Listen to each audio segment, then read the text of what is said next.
Um rabino me ensinou que na mesa do lar se decide o destino econômico de uma família e que existe um objeto tão poderoso em seu simbolismo que, se for retirado, a riqueza deixa de fluir e o dinheiro começa a escorrer como água entre os dedos. Se você sente que o dinheiro não alcança, que chega e vai embora, ou que seu lar não sustenta a prosperidade por mais que você se esforce, escreva nos comentários: estou pronto para ativar a riqueza em meu lar e sustentá-la com intenção. Há anos, quando mal podia sustentar um teto sobre minha cabeça, quando as contas se acumulavam e cada mês era uma batalha para chegar ao seguinte, conheci um ancião judeu em um pequeno mercado do bairro Velho. Ele vendia pão. Pão simples, feito à mão, embrulhado em panos brancos. Não era padeiro de ofício, mas cada manhã estava ali, com a mesma calma, com a mesma dignidade, com a mesma mesa coberta de pães recém-assados.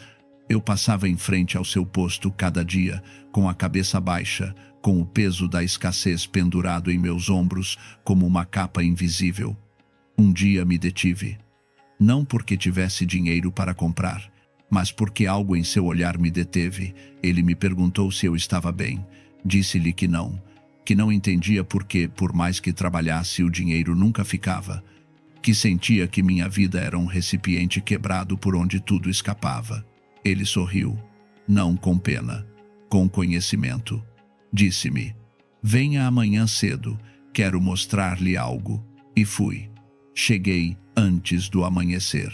Sua casa ficava no andar superior de uma velha edificação de pedra. Subi as escadas e, quando entrei, a primeira coisa que vi foi sua mesa. Não era grande, não era luxuosa, mas sobre ela, no centro exato, descansava um pão inteiro, embrulhado em um pano branco, como se fosse um objeto sagrado. Ao redor, nada mais, só esse pão, silencioso, presente, permanente. Sentei-me em frente a ele e ele me disse: este pão nunca é retirado desta mesa. Nunca. Pode ser cortado, pode ser compartilhado, mas sempre há um pão inteiro sobre esta mesa. Porque o pão não é só alimento, é o símbolo mais antigo da promessa de que haverá sustento. É o pacto visível com a abundância.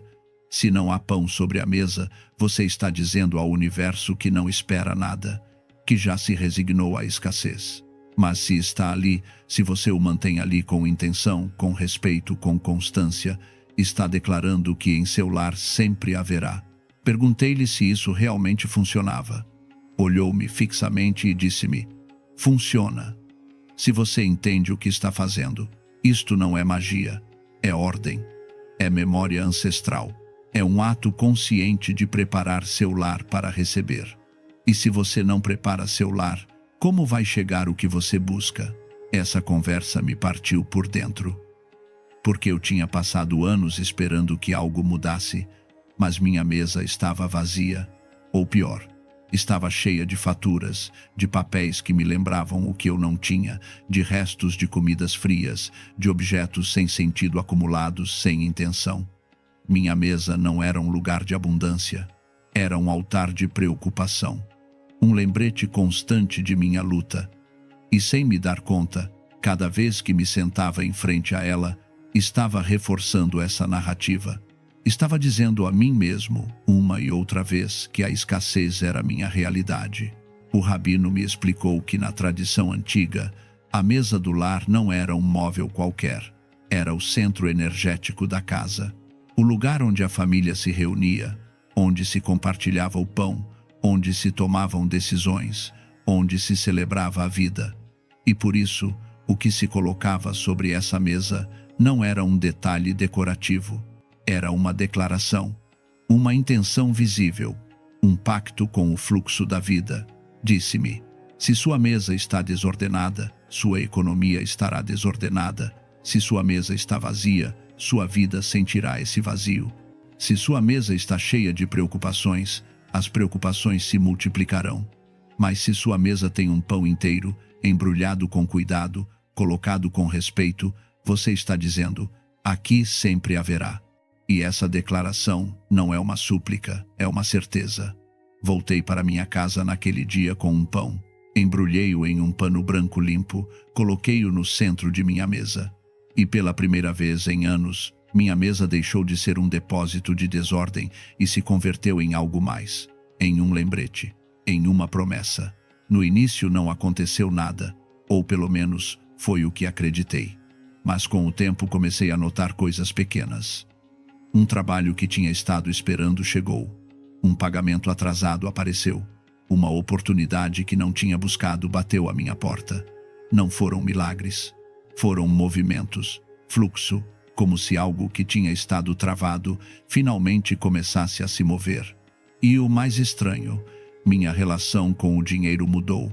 Deixei de sentir essa angústia constante, essa sensação de que nunca ia ser suficiente, porque cada vez que olhava minha mesa, via esse pão, e esse pão me lembrava que já tinha começado a me preparar, que já tinha tomado uma decisão, que não estava esperando passivamente, estava agindo com intenção, com constância, com respeito pelo que queria atrair. Passaram-se os meses. Voltei a visitar o rabino. Contei-lhe o que tinha acontecido. Ele assentiu como se já soubesse, e então me disse: agora vou te ensinar algo mais. Porque o pão é o centro, mas não é o único.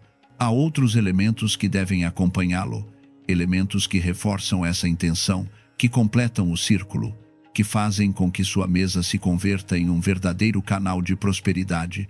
E mostrou-os, um por um, com a mesma calma, com a mesma precisão com a que um mestre transmite um conhecimento que não pode se perder. O pão, disse-me, é a base, é o sustento, é a promessa de que sempre haverá, mas junto a ele deve haver uma fruteira com frutas frescas, não vazia, nunca vazia, porque as frutas representam a multiplicação, a vitalidade, a renovação constante. Em nossa tradição, as frutas sobre a mesa são sinal de que a vida continua crescendo, de que há fertilidade, de que o que chega não estagna, mas se expande. As laranjas, as maçãs, as uvas, cada uma tem sua força simbólica, mas o importante não é qual fruta você escolhe. O importante é que estejam frescas, que estejam presentes, que você não deixe que apodreçam, porque uma fruta podre sobre a mesa é uma mensagem de abandono, de descuido, de que você deixou que o bom se estragasse. E se você permite isso em sua mesa, permitirá em sua vida. Falou-me de como nos lares dos sábios antigos a fruteira nunca estava vazia. Mesmo em tempos de escassez, sempre havia pelo menos uma fruta sobre a mesa, porque essa presença constante era uma forma de dizer à vida: confio em que haverá mais, não me rendo ante a falta, preparo-me para a abundância. As laranjas e tangerinas, explicou-me, têm sido consideradas desde tempos imemoriais como símbolos de fortuna e boas oportunidades. Sua cor dourada representa o sol, a energia vital, o fluxo constante de recursos. Em muitas culturas, presentear essas frutas é uma forma de desejar prosperidade. Mas, além do simbolismo cultural, há algo profundo no ato de mantê-las presentes sobre sua mesa. Cada vez que as vê, cada vez que as toca, cada vez que as come, está lembrando a si mesmo que a abundância é algo vivo, algo que se renova, algo que está em movimento constante. As uvas, por sua vez, representam a multiplicação. Uma só semente produz um cacho completo, e esse cacho se converte em muitos mais. É o símbolo perfeito de como um pequeno investimento de intenção pode se expandir em resultados abundantes. Em algumas tradições, comer uvas em momentos especiais do ano é um ritual para chamar a multiplicação da riqueza, mas você não precisa esperar uma data especial. Cada dia pode ser um momento de renovação se você mantém essa intenção viva sobre sua mesa. As maçãs, disse-me, representam a harmonia e a saúde no lar. Uma casa onde há saúde, onde há paz, é uma casa onde o dinheiro pode fluir sem obstáculos, porque a abundância não é só dinheiro, é equilíbrio, é bem-estar. É a capacidade de desfrutar o que você tem sem ansiedade, sem medo, sem tensão constante. E a maçã vermelha, em particular, se considera um símbolo de proteção, de que o que entra em seu lar está a salvo, de que o que você constrói não se destrói facilmente. Mas lembre, advertiu-me, a fruteira não deve estar vazia. Se por alguma razão você não tem frutas frescas, coloque frutas de boa qualidade, bem cuidadas, que representem essa mesma energia. Porque o que importa não é só o objeto físico, mas a intenção que há por trás. A declaração silenciosa de que em seu lar sempre há vitalidade, sempre há renovação, sempre há motivo para celebrar a vida. Logo me falou das flores. Flores frescas, disse-me. Não artificiais, não secas, frescas. Porque as flores são vida em movimento, são beleza que se renova, são energia que se expande.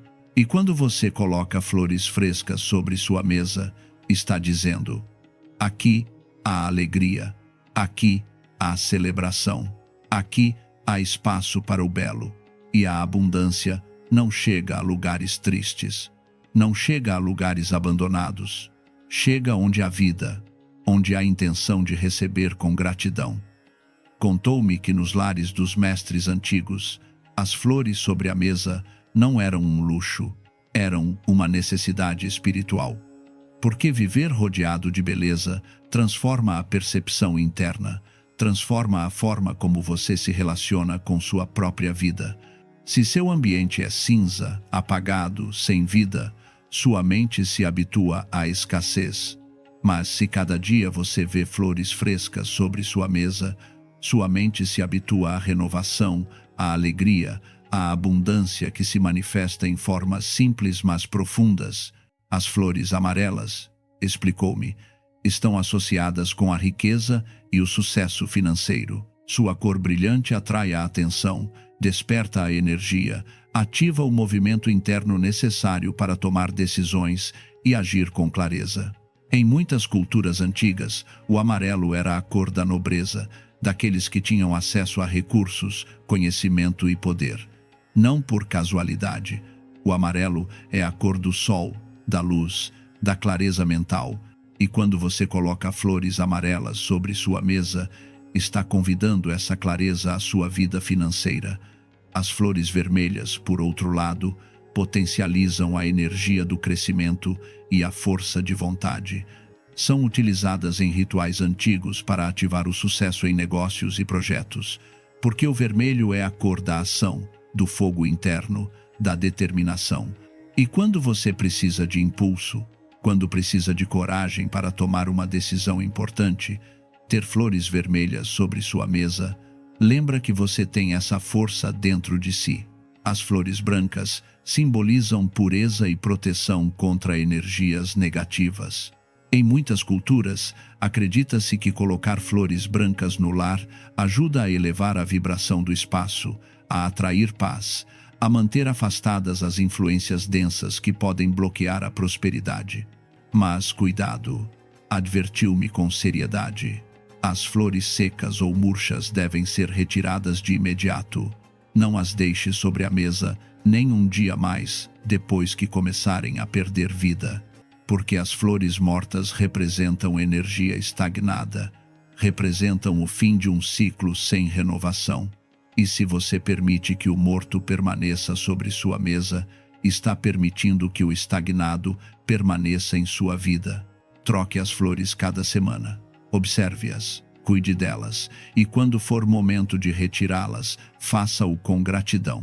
Agradeça pela beleza que trouxeram, pela vida que representaram, e coloque flores novas com a mesma intenção.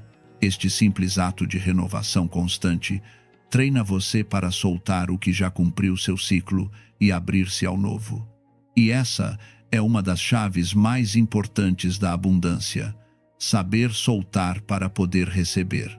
Depois me mostrou 2 pequenos recipientes, um com sal, outro com pimenta. Disse-me: estes são os guardiões. O sal limpa, neutraliza, protege, absorve o que não deve estar. E a pimenta ativa, desperta, impulsiona.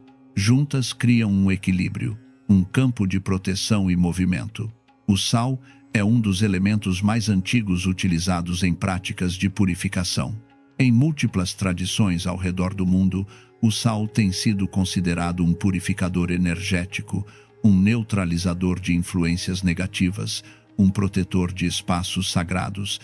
Os comerciantes antigos colocavam sal nas entradas de suas lojas para atrair clientes e evitar a má sorte. Os sábios antigos usavam sal para limpar espaços antes de realizar cerimônias importantes. E nos lares, o sal sobre a mesa cumpria a função de absorver qualquer energia densa que pudesse estar afetando a estabilidade econômica da família. Explicou-me que o sal deve ser renovado cada semana. Não pode ficar estagnado, porque se fica, se satura do que absorveu e deixa de funcionar. É como um filtro que precisa ser limpo para continuar cumprindo seu propósito. Cada semana, retire o sal velho, descarte-o na pia com água corrente e coloque sal novo no recipiente. Este simples gesto é um lembrete de que a limpeza é constante, de que não basta limpar uma vez e esquecer. A vida traz constantemente novas energias, novas situações, novas tensões. E o sal sobre sua mesa ajuda a manter esse espaço limpo, protegido, pronto para receber. A pimenta, por sua vez, tem uma função diferente, mas igualmente importante. A pimenta é o impulso, é a faísca, é o lembrete de que a abundância não chega por si só a quem espera passivamente. Requer ação, requer movimento, requer decisão. Colocar um pequeno recipiente com pimenta sobre a mesa simboliza esse impulso necessário para atrair oportunidades econômicas. Não é que a pimenta faça o trabalho por você, é que sua presença lembra, cada vez que você a vê, que você deve ativar sua própria energia, que deve se mover, que deve agir, que deve estar desperto às oportunidades que aparecem. Juntas, o sal e a pimenta criam um equilíbrio perfeito. O sal protege e limpa, a pimenta ativa e impulsiona. E sobre sua mesa, esses dois pequenos recipientes se convertem em guardiões silenciosos de sua prosperidade. Você não precisa de grandes quantidades. Você não precisa de rituais complicados. Só precisa mantê-los presentes, renová-los com regularidade e entender seu propósito, porque cada objeto sobre sua mesa tem uma linguagem. E quando você aprende a falar essa linguagem, quando aprende a usar esses símbolos com intenção, está construindo um sistema de ordem interna que sua mente, sua casa e sua vida entendem perfeitamente. Quando terminou de me explicar todos esses elementos, percebi que não tinha me ensinado um ritual mágico. Tinha me ensinado um sistema de ordem, uma linguagem simbólica que minha mente, minha casa e minha vida podiam entender. Porque o cérebro humano responde aos símbolos, responde à repetição, responde à intenção visível. E quando você coloca esses elementos sobre sua mesa, não está manipulando forças invisíveis, está treinando sua própria percepção, está construindo um ambiente interno que já não está focado na falta, mas na presença, que já não está saturado de preocupação, mas de preparação. Implementei tudo o que me ensinou. O pão embrulhado no centro, a fruteira cheia, as flores frescas, os pequenos recipientes com sal e pimenta, e algo mudou. Não de um dia para o outro, mas mudou. Minha mesa deixou de ser um lugar onde comia distraído, apressado, preocupado. Converteu-se em um lugar onde me sentava com consciência, onde olhava o que havia, onde agradecia. E essa gratidão, essa consciência, começou a se filtrar em outras áreas de minha vida. Comecei a tomar decisões com mais clareza, a ver oportunidades que antes não via, a agir com mais segurança, porque já não me sentia em falta. Sentia-me em preparação, e essa diferença é abismal. Se você quer que esse conhecimento continue chegando à sua vida, inscreva-se agora e ative as notificações. Aqui compartilho sabedoria antiga que transforma a relação com a abundância desde dentro. Mas o rabino também me advertiu sobre os erros. Disse-me: há coisas que nunca devem estar sobre esta mesa, e se você as tem, deve retirá-las de imediato, porque cada objeto sobre sua mesa está declarando algo. E se o que você declara é preocupação, escassez ou descuido, isso é o que se expande em sua vida. O primeiro erro, disse-me com firmeza, é deixar faturas, dívidas ou papéis de problemas sobre a mesa. Muitas pessoas têm o costume de colocar sobre a mesa os lembretes do que devem, do que não têm, do que lhes falta. E cada vez que se sentam, veem isso. E cada vez que veem isso, reforçam a narrativa da falta. Explicou-me que a mesa é um espaço de declaração. Tudo o que você coloca sobre ela é uma mensagem que envia constantemente à sua mente subconsciente. Se coloca faturas, está dizendo: isto é o que me falta, isto é o que devo, isto é o que me preocupa, e sua mente registra, e repete, e reforça, até que essa narrativa se converte em sua realidade dominante. Disse-me: se você tem papéis financeiros para organizar, guarde-os em uma gaveta, em uma pasta, em um lugar específico onde possa revisá-los quando for necessário, mas não sobre a mesa, porque a mesa é o lugar da abundância, não da dívida. É o lugar onde você celebra o que tem, não onde se lembra do que lhe falta. Esta simples mudança pode parecer insignificante, mas seu impacto é profundo, porque cada vez que você se senta em sua mesa e não vê faturas, cada vez que olha ao redor e só vê símbolos de abundância, sua mente começa a mudar a história que conta a si mesma. Começa a se focar no que há, no que funciona, no que cresce.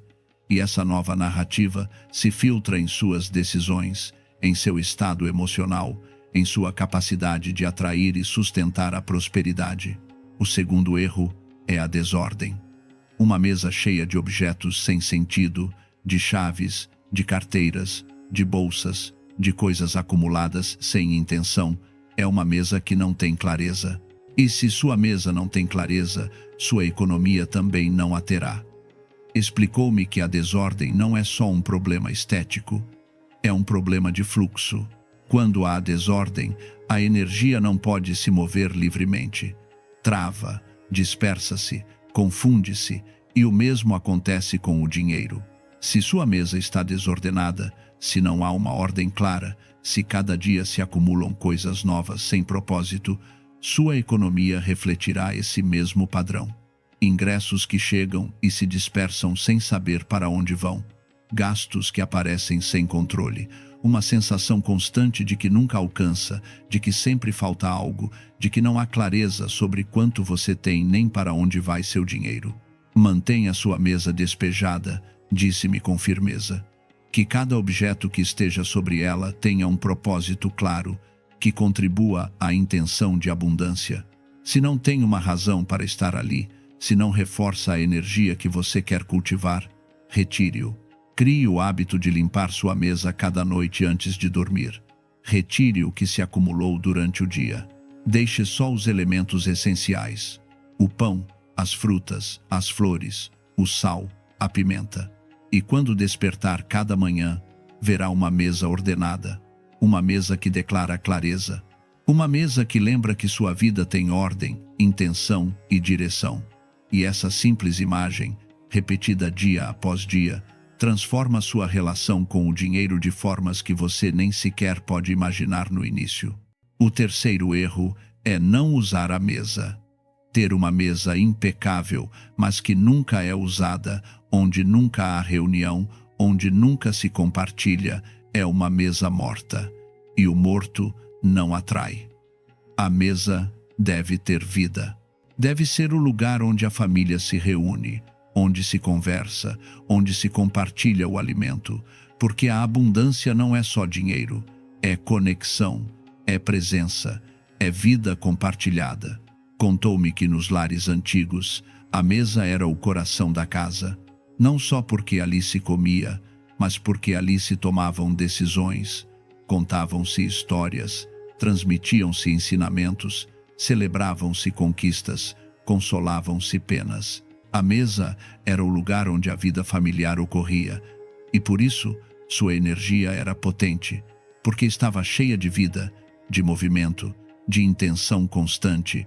Se sua mesa está perfeitamente ordenada, mas ninguém se senta nela, se ninguém compartilha uma refeição ali, se ninguém conversa, se ninguém se reúne, então é só um móvel decorado.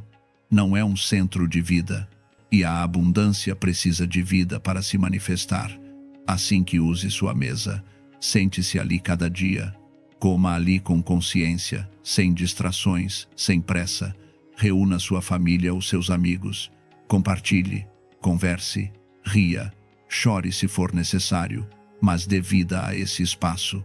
Porque cada vez que a usa com intenção, cada vez que compartilha algo ali, está ativando seu poder como centro de prosperidade. Está dizendo à vida: aqui há movimento, aqui há conexão, aqui há abertura para receber mais. O quarto erro é não renovar os elementos da mesa. Se as flores murcham e você não as troca, se as frutas apodrecem e você as deixa, se o sal não é renovado, tudo isso se converte em um símbolo de abandono, de que você deixou de cuidar. E se você não cuida de sua mesa, está dizendo que não cuida de sua abundância. Explicou-me que a renovação é uma das chaves mais importantes da prosperidade, porque a vida é movimento constante. Nada permanece igual. Tudo flui, tudo muda, tudo se transforma. E se você se apega ao velho, se deixa que o murcho permaneça, se não renova o que já cumpriu seu ciclo, está bloqueando a entrada do novo. Está dizendo: não há espaço, já está cheio. E embora esteja cheio de coisas mortas, de coisas que já não servem, sua vida registra como ocupado, como fechado, como sem espaço para receber mais. Por isso é fundamental renovar os elementos de sua mesa com regularidade. Troque as flores antes que murchem completamente. Renove as frutas antes que apodreçam. Troque o sal cada semana. E cada vez que o faça, faça-o com consciência. Não como uma tarefa mecânica, mas como um ato de intenção. Enquanto retira o velho, agradeça pelo que lhe deu, e enquanto coloca o novo, declare sua abertura para receber. Este simples ritual de renovação treina sua mente para soltar e receber, para fechar ciclos e abrir novos, para confiar em que sempre haverá mais. E essa confiança é a base de toda a abundância verdadeira. O quinto erro é comer sobre uma mesa suja ou descuidada. A limpeza da mesa é essencial para a energia do lar. Uma mesa suja ou com restos de comida velha pode simbolizar descuido nas finanças e falta de fluidez no dinheiro. Disse-me: cada vez que comer, limpe a mesa antes e depois. Não deixe restos, não deixe manchas, não deixe descuido. Porque cada vez que você se senta em frente a uma mesa suja, está reforçando a ideia de que o descuido é aceitável, de que não importa, de que você pode deixar as coisas pela metade. E se você aceita o descuido em sua mesa, o aceitará em sua economia. Deixará contas sem revisar, deixará gastos sem controlar, deixará decisões financeiras pela metade. E tudo isso se acumula até se converter em um problema maior. Limpe sua mesa com intenção, disse-me. Não só passe um pano rápido, faça-o com consciência. Enquanto limpa, visualize como está limpando também qualquer bloqueio econômico. Como está criando espaço para que o dinheiro flua sem obstáculos. Como está declarando que em seu lar há ordem, há cuidado, há respeito pelo que você tem. E esse simples ato, repetido cada dia, transforma sua relação com a abundância.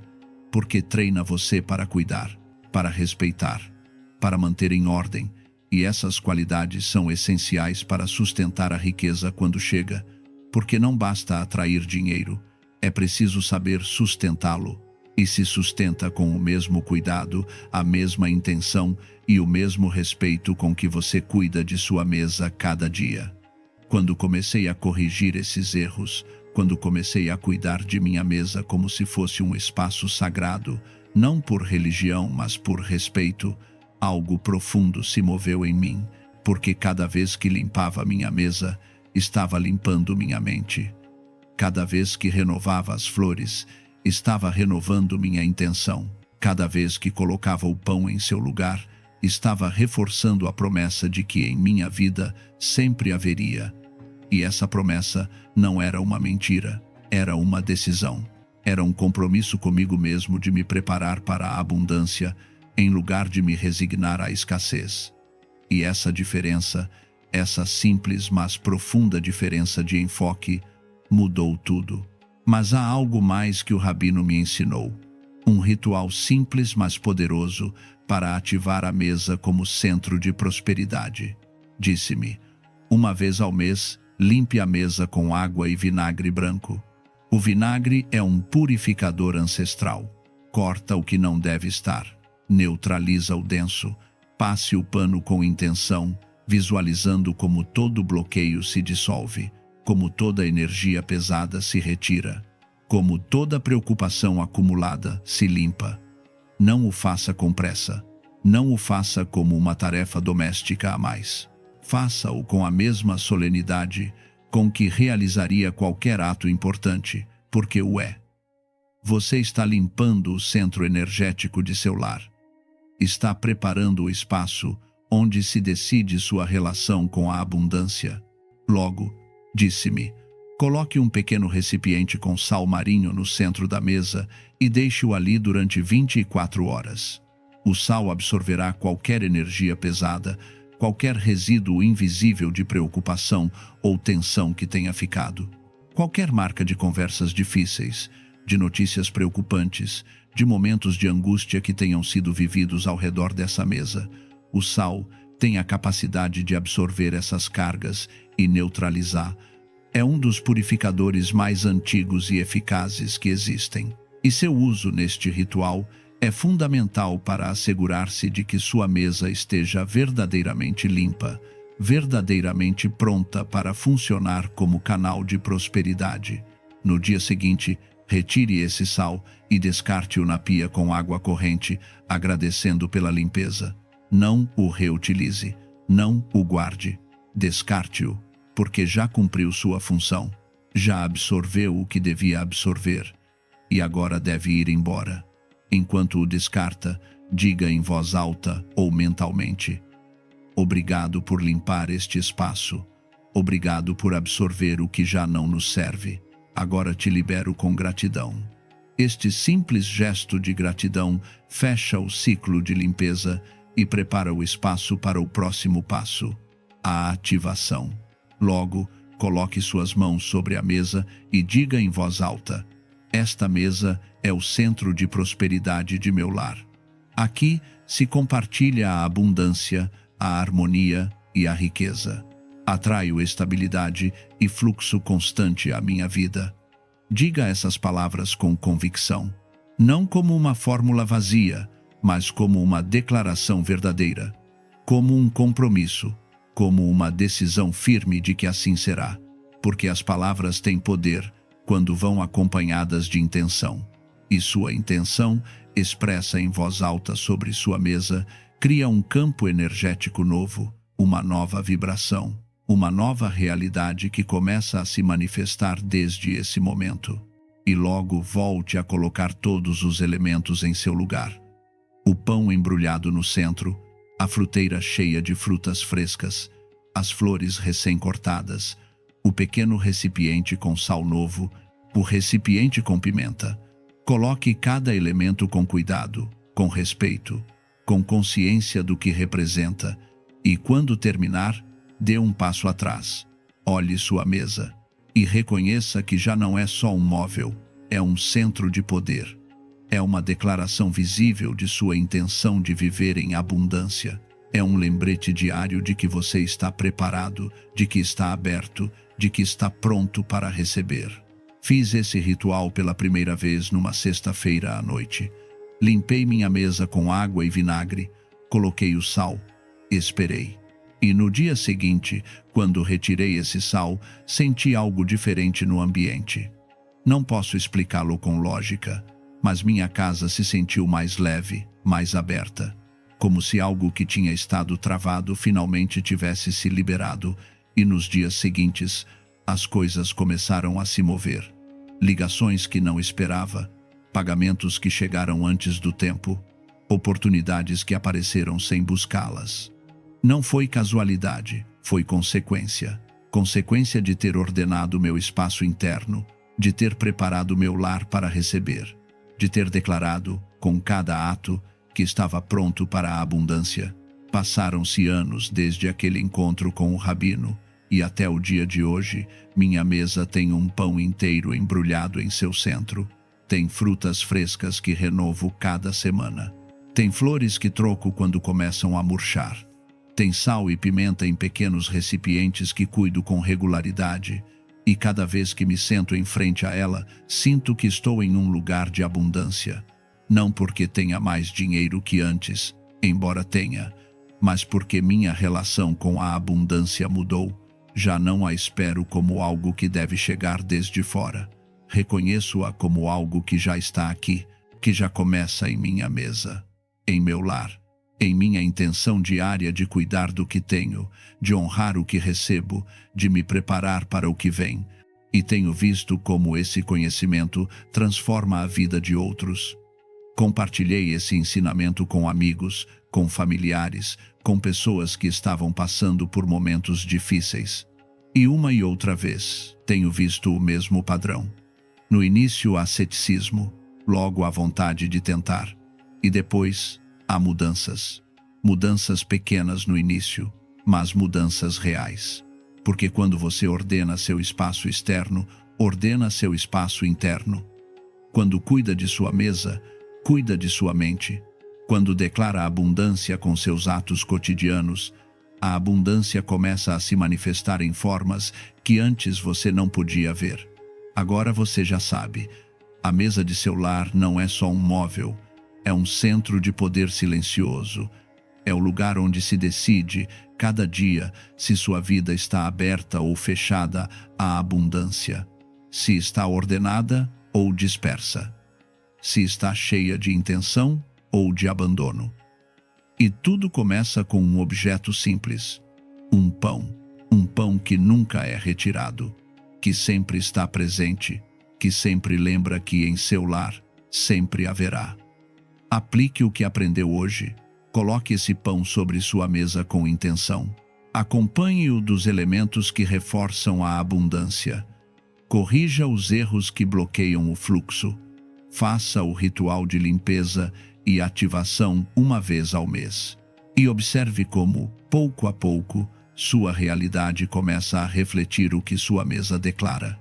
Porque a abundância não é algo que se mendiga, é algo que se prepara, é algo que se declara, é algo que se sustenta com atos cotidianos de intenção, cuidado e respeito.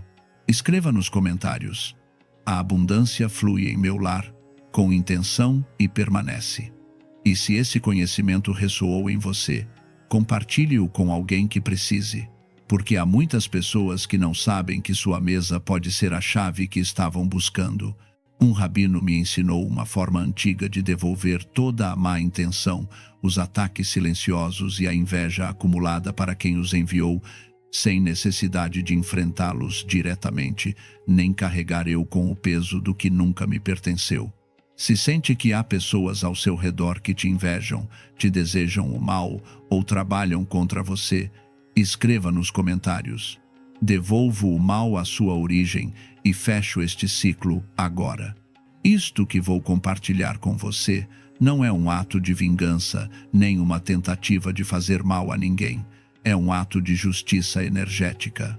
Quando alguém lança em sua direção uma intenção obscura, uma palavra envenenada ou um pensamento carregado de inveja, essa energia fica flutuando no seu campo, bloqueando suas oportunidades, distorcendo seus relacionamentos e adoecendo seu corpo.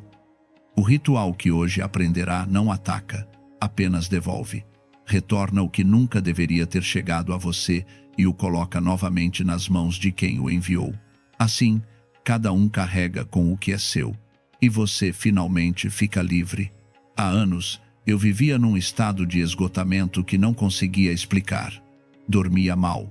Acordava com o corpo tenso, como se tivesse estado brigando a noite toda. Projetos que estavam quase prontos desmoronavam sem razão. Relacionamentos que pareciam sólidos começavam a se encher de mal-entendidos e palavras que feriam sem motivo aparente. Não havia uma crise concreta, apenas uma sensação constante de estar sob ataque, de que algo invisível estava me minando por dentro. Tentei resolver a situação do ponto de vista racional, revisei minhas finanças, tentei melhorar minha rotina de sono, tentei exercícios, mudanças na alimentação.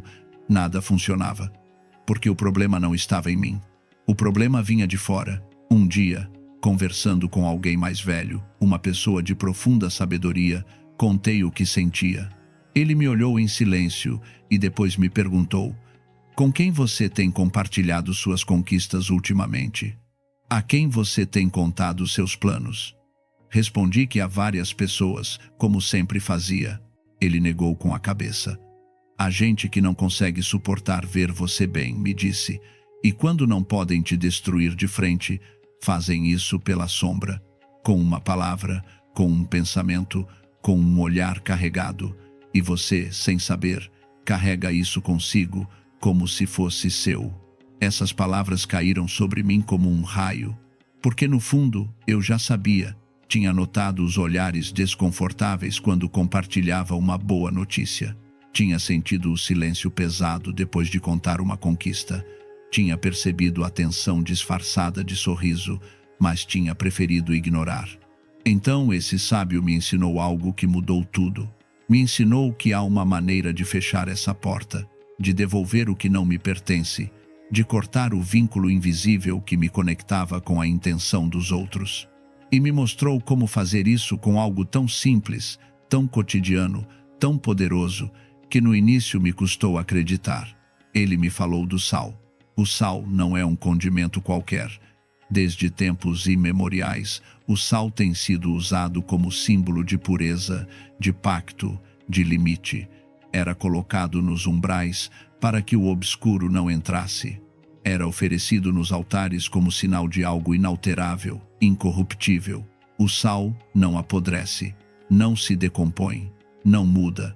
Por isso tem sido usado para fixar, para selar, para preservar. Mas também, e isso é o que muitos não sabem, para devolver. Nos textos antigos, fala-se do sal como um elemento de pacto.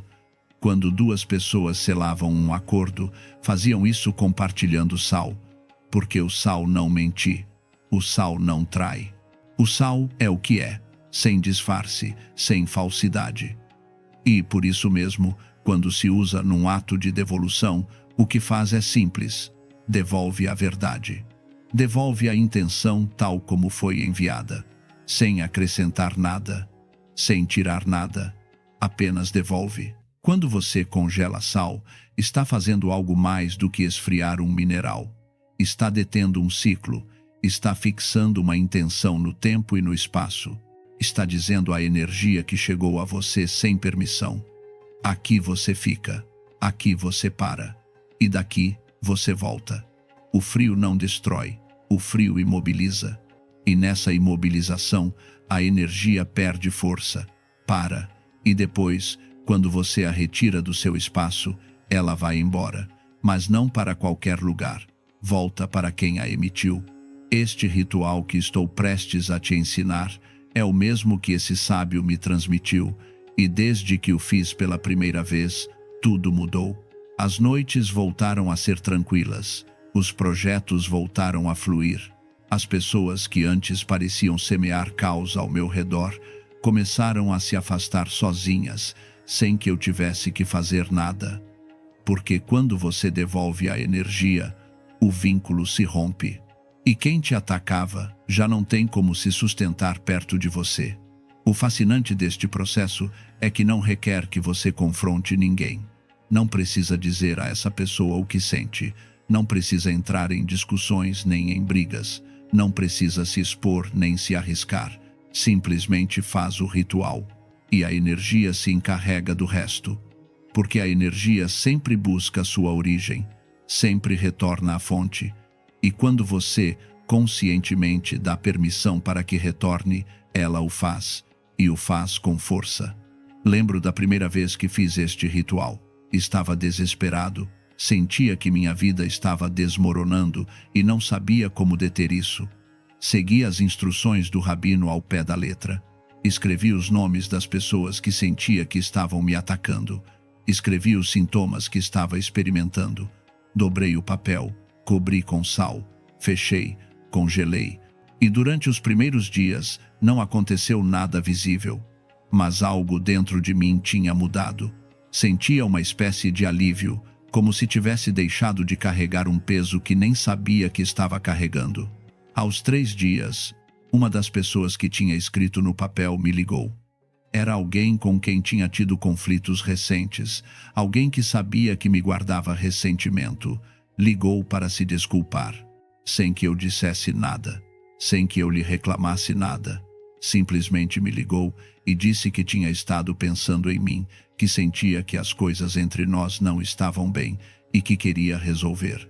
Fiquei em choque, porque essa pessoa nunca, em anos, tinha dado o primeiro passo para resolver um conflito, e de repente estava fazendo isso. Aos 5 dias comecei a dormir melhor. As dores de cabeça desapareceram, a tensão no meu corpo afrouxou, e aos 7 dias, quando tirei a bolsa do congelador e a joguei longe de minha casa, senti como se um ciclo completo tivesse se fechado. Como se uma porta que tinha estado aberta durante meses, finalmente tivesse se fechado. E desde esse momento, minha vida começou a se endireitar. Os projetos voltaram a funcionar, os relacionamentos melhoraram, e a sensação de estar sob ataque desapareceu completamente. Agora bem, antes de continuar, quero que entenda algo fundamental. Este não é um trabalho de ódio, não é um ato de destruição, é um ato de equilíbrio. Se alguém te enviou algo obscuro, esse algo deve retornar.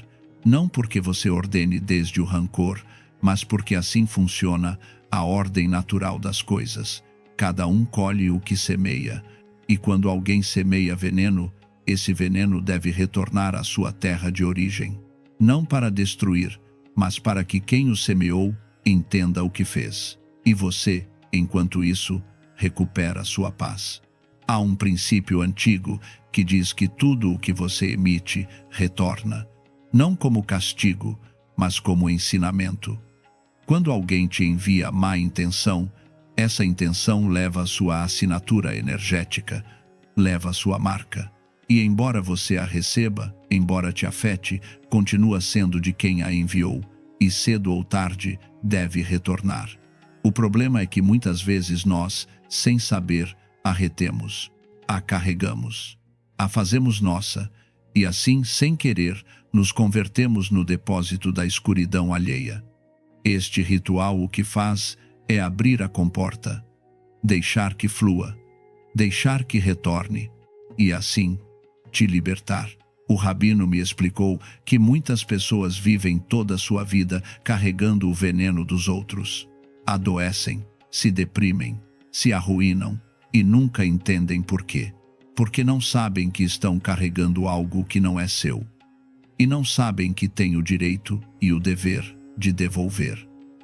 Vivemos numa cultura que nos ensina a perdoar, a soltar, a deixar ir, e tudo isso está bem. Mas antes de perdoar, antes de soltar, primeiro você tem que devolver. Porque se perdoa sem devolver, o que está fazendo é ficar com o veneno e tentar transformá-lo sozinho. E isso é uma carga pesada demais para qualquer ser humano. Devolver não é o oposto do perdão. Devolver é o passo prévio ao perdão. É limpar seu campo, é tirar de você o que nunca deveria ter entrado. E, uma vez que está fora, uma vez que retornou à sua origem, então sim você pode perdoar, mas de um lugar limpo, de um lugar livre, de um lugar que já não está contaminado pela intenção alheia. Se está sentindo que esta mensagem é para você, se algo dentro de você se ativou, ao ouvir estas palavras, te convido a que se inscreva neste espaço. Aqui compartilho conhecimentos antigos, práticos e profundos que podem transformar sua vida desde a raiz. Vou te explicar agora, passo a passo, como se faz este ritual.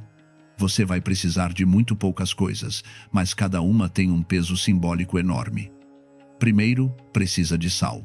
Se puder conseguir sal marinho grosso, muito melhor. Se não, sal comum de cozinha funciona perfeitamente. O importante não é a pureza química do sal, mas sua intenção ao usá-lo. O sal que escolher será o recipiente de tudo aquilo que vai devolver. Depois, precisa de um saco pequeno de plástico que feche bem. Pode ser um saco com fecho hermético, daqueles que você usa para guardar alimentos. Pode ser um saco comum que possa amarrar com força. Não importa se tem algum desenho ou marca, o que importa é que possa se fechar completamente, porque o que vai colocar ali dentro não deve sair até que você decida. Também vai precisar de um pedaço de papel branco. Não precisa ser grande. Um pedaço pequeno é suficiente, mas deve ser branco, sem linhas, sem desenhos, sem nada impresso. Branco, vazio, pronto para receber o que você vai escrever. E aqui vem algo importante. Quando tiver esse papel, rasgue-o com as mãos para dar o tamanho que precisa. Não use tesoura, não use nenhum objeto metálico. Faça com suas próprias mãos. Esse ato de rasgar o papel com as mãos simboliza que você está rompendo também as amarras invisíveis que te conectam com quem te fez mal. O metal corta, e quando você corta com metal, está usando uma ferramenta externa. Mas quando rompe com suas mãos, está usando sua própria força, seu próprio poder. Está dizendo: eu sou quem decide o que se rompe e o que permanece em minha vida.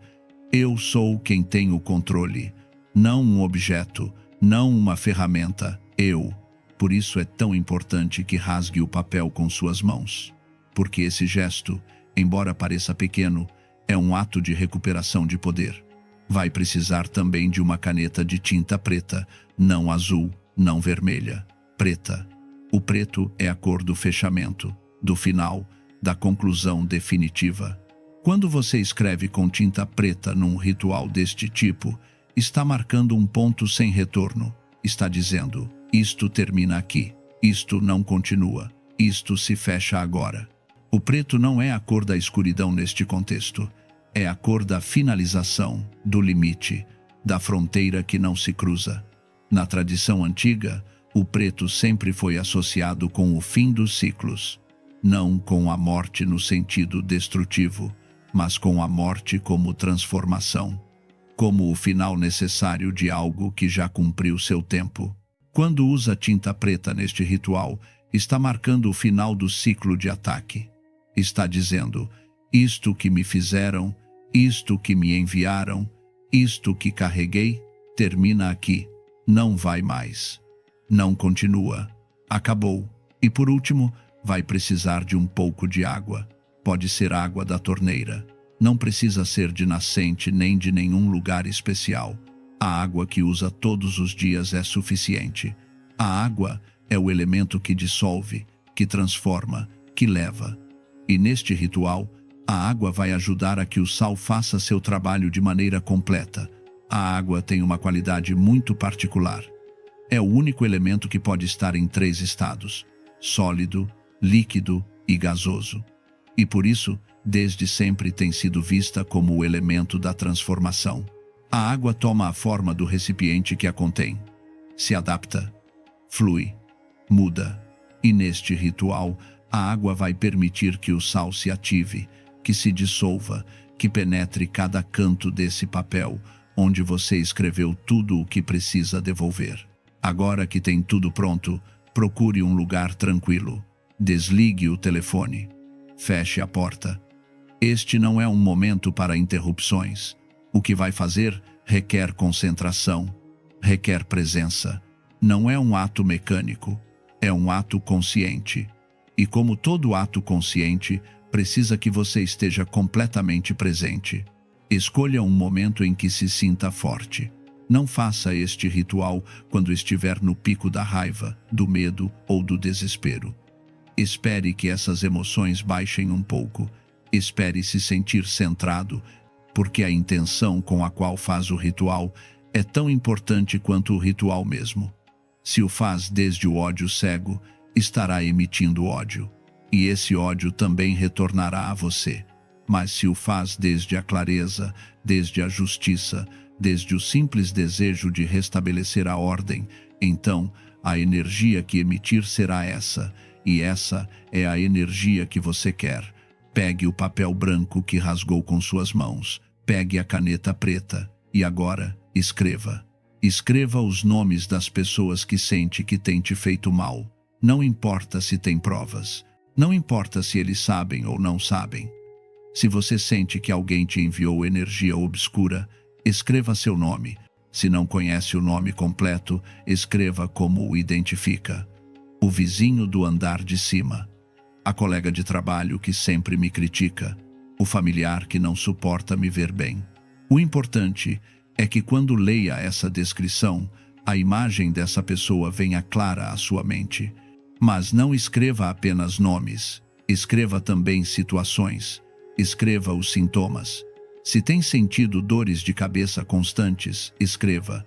Se tem tido insônia, escreva. Se sente uma tristeza que não tem origem clara, escreva.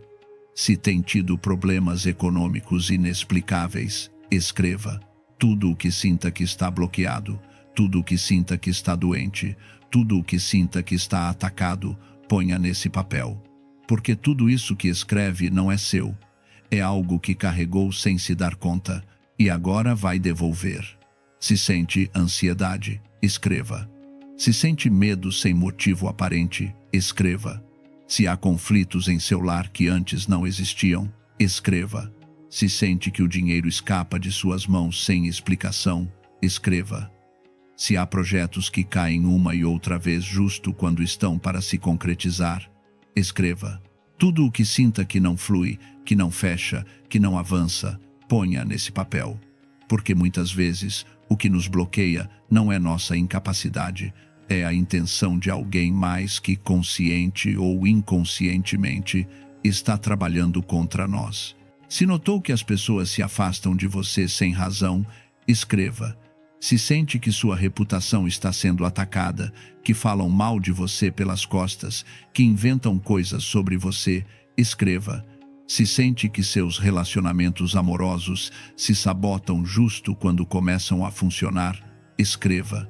Se sente que sua saúde se deteriora sem causa médica aparente, escreva. Tudo o que sinta que está sendo afetado por uma força externa, ponha nesse papel. Tome seu tempo. Não há pressa. Este é um momento sagrado, um momento em que está recuperando seu poder. Escreva tudo o que precisar. Se precisar de mais espaço, use mais papel. Não se limite. Deixe que saia tudo.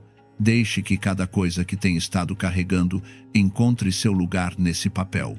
Porque uma vez que esteja ali, já não estará em você. Enquanto escreve, pode ser que sinta emoções fortes, pode ser que chore, pode ser que sinta raiva, pode ser que sinta alívio. Tudo isso é parte do processo. Deixe fluir, não reprima. Porque essas emoções são a prova de que isto que está escrevendo te estava afetando profundamente.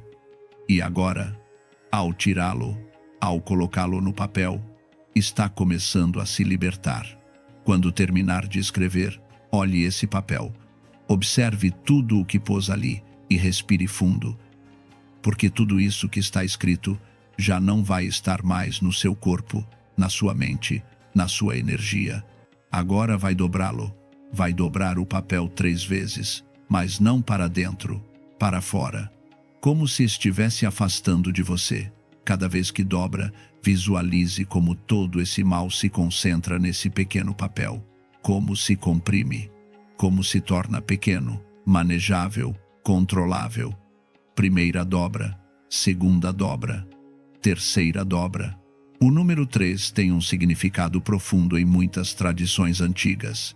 Representa o ciclo completo, o princípio, o meio e o fim.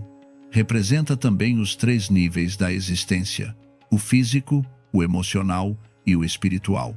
Quando dobra o papel 3 vezes, está fechando o ciclo nos 3 níveis. Está marcando o final de uma etapa completa. Está dizendo: isto que estava aberto no meu corpo, na minha mente e no meu espírito, agora se fecha. Isto que estava disperso, agora se concentra. Isto que estava em mim, agora sai de mim. Agora, pegue o saco de plástico e coloque o papel dentro. Faça com cuidado, mas com firmeza. Esse papel já não é parte de você. É algo que vai selar, congelar, devolver. Uma vez que o papel esteja dentro do saco, pegue o sal e comece a cobri-lo. Cubra o papel completamente com sal. Enquanto o faz, diga em voz alta, 3 vezes: todo o mal retorna à sua origem e nada pode me afetar. Repita com convicção, com certeza, porque é verdade. Tudo o que te enviaram retorna a quem enviou e você fica protegido. O sal, ao cobrir o papel, está fazendo várias coisas ao mesmo tempo. Está selando, está purificando, está absorvendo e está preparando o terreno para a devolução. Porque o sal, como te disse antes, não mente, não transforma, apenas retorna as coisas tal como são. E ao cobrir esse papel com sal, está se assegurando de que tudo o que está escrito ali retorne em sua forma pura, sem distorção, diretamente a quem o enviou. Certifique-se de que o papel fique completamente coberto, que não se veja nenhuma parte do papel, que o sal o envolva por completo, porque cada grão de sal que põe ali é um grão de proteção. É um grão que está dizendo: isto não me pertence, isto retorna à sua origem, e eu fico livre. Quando o papel estiver completamente coberto de sal, pegue a água, apenas um pouco, algumas gotas. Não encha o saco, apenas umedeça o sal o suficiente para que se ative. A água dissolve o sal, e ao se dissolver, o sal libera seu poder. Nesse momento, a energia que estava presa no papel começa a se transformar, começa a se preparar para retornar. A água, neste contexto, atua como o elemento condutor. É o que permite que o sal faça seu trabalho. Porque o sal sozinho é estático, mas quando você adiciona água, mesmo que seja um pouco, se ativa, se move, se dissolve. E nessa dissolução, seu poder se expande por todo o saco, cobrindo cada canto, cada palavra, cada nome, cada sintoma que você escreveu. Nada fica sem tocar, nada fica sem selar. Enquanto adiciona água, visualize como a energia negativa que estava no papel começa a se mover, a se dissolver no sal, a se preparar para sua viagem de retorno. Visualize como essa energia, que antes estava grudada em você, agora se desprende, se separa, se afasta e se concentra nesse pequeno pacote que você tem em suas mãos. Agora, feche o saco. Se tem fecho hermético, feche com força. Se é um saco comum, faça um nó bem apertado, que nada possa sair, que tudo fique selado. Enquanto fecha, diga em voz baixa: selado fica, nada sai, tudo retorna. E sinta como, com esse fechamento, está marcando o final de sua conexão com essa energia. Já não é sua, já não te pertence, já está fora. E uma vez fechado, leve-o ao congelador. Procure um lugar no fundo onde ninguém vá tocá-lo, onde ninguém vá mover-lo. Pode ser atrás dos legumes, debaixo das carnes, no canto mais afastado. O importante é que esteja escondido, protegido, imóvel. E quando o colocar ali, diga em voz alta 3 vezes: congelo todo o mal olhado e as más energias. Aqui ficarão até se desvanecerem completamente. O ato de colocar o saco no congelador é o momento culminante do ritual. É o momento em que tudo o que você preparou se ativa, porque o frio, como te disse, imobiliza.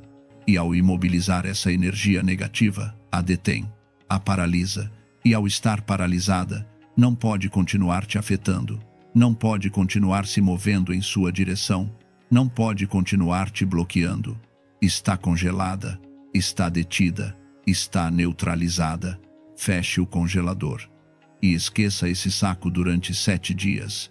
Durante esses 7 dias, enquanto o sal congela, a energia negativa que te rodeava vai se imobilizando, vai se detendo. E ao se deter, perde força. E ao perder força, se desintegra. O número 7 também tem um significado profundo. Representa o ciclo completo do tempo, os 7 dias da criação, os 7 anos do ciclo sabático. O 7 é o número da totalidade, da completude.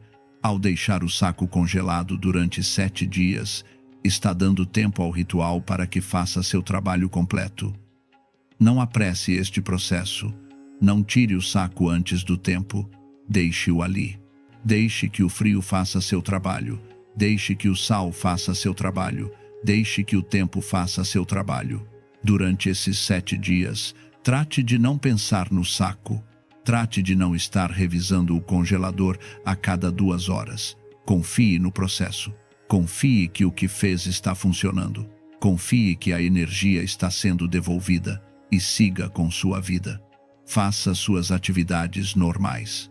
Trabalhe, descanse, socialize, mas com a certeza de que algo profundo está mudando.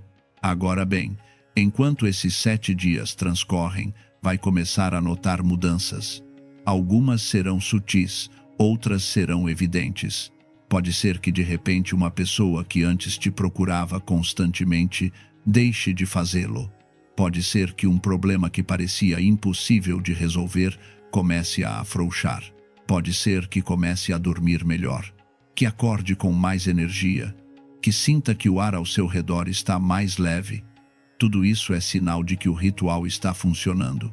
É comum que nos primeiros dias sinta uma espécie de alívio imediato, como se um peso tivesse se levantado de seus ombros, como se pudesse respirar mais profundo. Isso é porque, no momento em que selou o saco e o colocou no congelador, cortou o vínculo. E embora a energia ainda esteja ali, congelando-se, já não está conectada com você, já não tem acesso a você, já não pode se alimentar do seu campo. Também é possível que durante esses 7 dias, algumas pessoas reajam de maneira estranha. Pode ser que te liguem de repente, sem motivo aparente. Pode ser que te procurem, que te escrevam, que tentem se aproximar. Isso não é casualidade. Isso é porque, a nível energético, eles estão sentindo que algo mudou, que já não podem acessar você como antes, e isso os inquieta. Não responda desde o medo. Não responda desde a culpa. Simplesmente mantenha sua postura, mantenha seu limite. Porque esse limite que estabeleceu com o ritual é o que está te protegendo. Pode ser que também note que certas situações que pareciam estancadas começam a se mover. Pode ser que receba uma ligação que esperava há tempo. Pode ser que se resolva um problema que parecia não ter solução. Pode ser que uma porta que estava fechada se abra de repente. Tudo isso é parte do processo, porque quando você devolve a energia negativa, quando limpa seu campo, quando corta os vínculos que estavam te bloqueando, a vida volta a fluir e as coisas começam a se acomodar. Mas as mudanças mais profundas chegarão depois dos 7 dias. Quando tiverem passado, abra o congelador. Tire o saco. Não o abra. Não toque seu conteúdo. Simplesmente pegue-o, com cuidado, e leve-o para fora de sua casa. Jogue-o num recipiente público que esteja longe de seu lar. Que esteja o mais afastado possível, porque ao jogá-lo longe, se assegura de que essa energia não retorne a você. Vai embora e fica onde deve estar, longe. Quando jogar o saco, faça sem olhar para trás. Não fique pensando no que havia dentro. Não fique analisando se funcionou ou não. Simplesmente jogue e caminhe. Caminhe sabendo que tudo o que estava ali já não é seu. Que tudo o que carregava já saiu de você. E que agora, finalmente, está livre. Há algo mais que pode fazer para potencializar este ritual.